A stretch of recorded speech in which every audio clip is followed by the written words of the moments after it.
Bienvenue à tous pour ce 9e jour de notre neuvaine de Pentecôte. Je tiens à t'exprimer mes sincères félicitations pour ta persévérance et ton engagement tout au long de cette exploration des dons du Saint-Esprit. Il est indéniable que tu as acquis une meilleure compréhension sur ce sujet et il est clair que tes nouvelles perspectives sont maintenant plus éclairées, témoignant clairement de ta progression.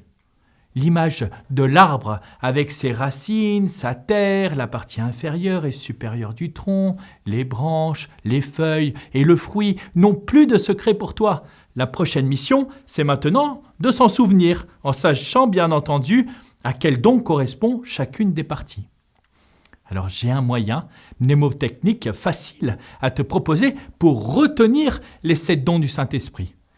Combattre pour la foi au Christ suppose d'immenses secours. Combattre pour la foi au Christ suppose d'immenses secours. Les premières lettres des mots de cette simple phrase correspondent aux 7 dons du Saint-Esprit.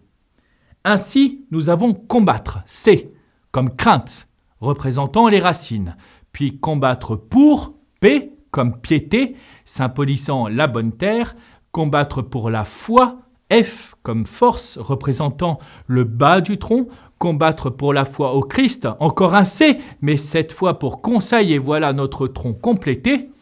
Combattre pour la foi au Christ suppose, S comme science, nous avons à présent les branches majestueuses de notre arbre.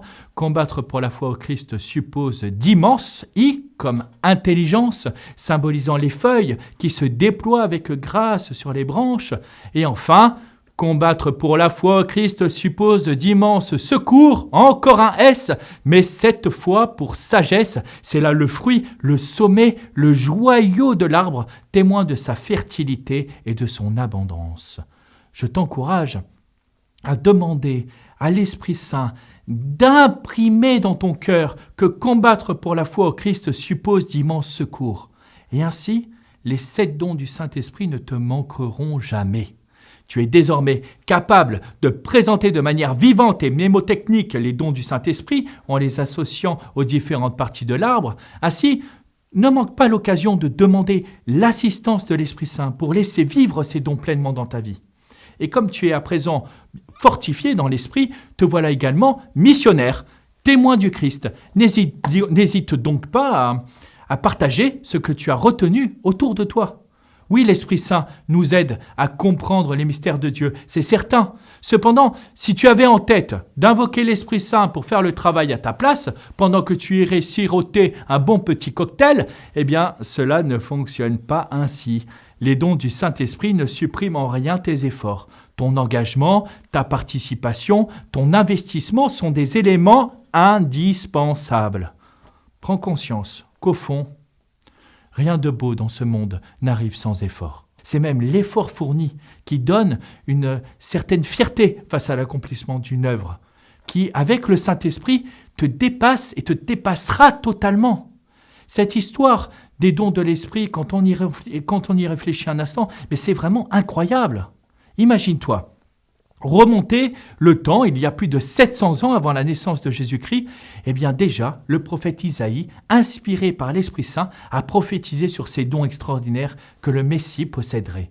Il a décrit ces dons avec les mots puissants « Un rejeton sortira de la souche de Jessé, un surgeon poussera de ses racines, sur lui reposera l'Esprit du Seigneur, esprit de sagesse et d'intelligence, esprit de conseil et de force, esprit de connaissance et de crainte de Dieu. » Ces dons, le prophète Isaïe en a d'abord énuméré 6 dans sa description du Messie à venir, et la tradition en a ajouté un 7e. Et je te laisse trouver quel don a été ajouté.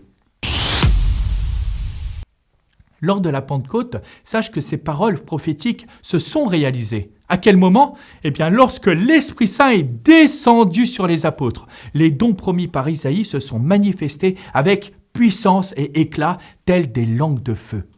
Les apôtres ont été remplis de sagesse, d'intelligence, de conseil, de force, de connaissance, de piété et de crainte. Et cette transformation a totalement changé le cours de l'histoire. De trouillards qu'ils étaient, ils sont passés à témoins héroïques du Christ. Et ce n'est pas tout. Ces dons ne sont pas restés exclusivement réservés aux apôtres. Au contraire, toi aussi, tu as la merveilleuse opportunité de recevoir ces dons de l'Esprit Saint avec le sacrement de la confirmation. À travers ce sacrement, l'Esprit Saint vient sur toi et te comble de ces dons précieux. Sois marqué de l'Esprit Saint, le don de Dieu. Imagine la richesse de ces dons dans ta vie. L'esprit de sagesse te guide avec discernement, l'esprit d'intelligence illumine ton esprit et te permet de comprendre les vérités profondes de la foi. L'esprit de conseil te soutient dans tes décisions et t'inspire les choix justes. L'esprit de force te donne le courage et l'énergie pour surmonter les obstacles. L'esprit de connaissance t'ouvre à une compréhension plus profonde de Dieu et de sa création. Enfin, l'esprit de piété qui te remplit de tendresse et de confiance envers Dieu, tandis que l'esprit de crainte te dispose à un respect sacré. Ces dons sont une véritable bénédiction, une grâce extraordinaire offerte par Dieu pour nous, ces pauvres créatures qu'il aime tant.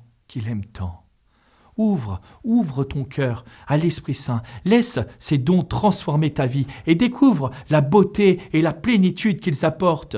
Tu es appelé à vivre ces dons divins, à rayonner de leur lumière et à les partager avec le monde entier, le monde qui t'entoure. N'oublie pas, combattre pour la foi au Christ suppose d'immenses secours. Combattre pour la foi au Christ suppose d'immenses secours.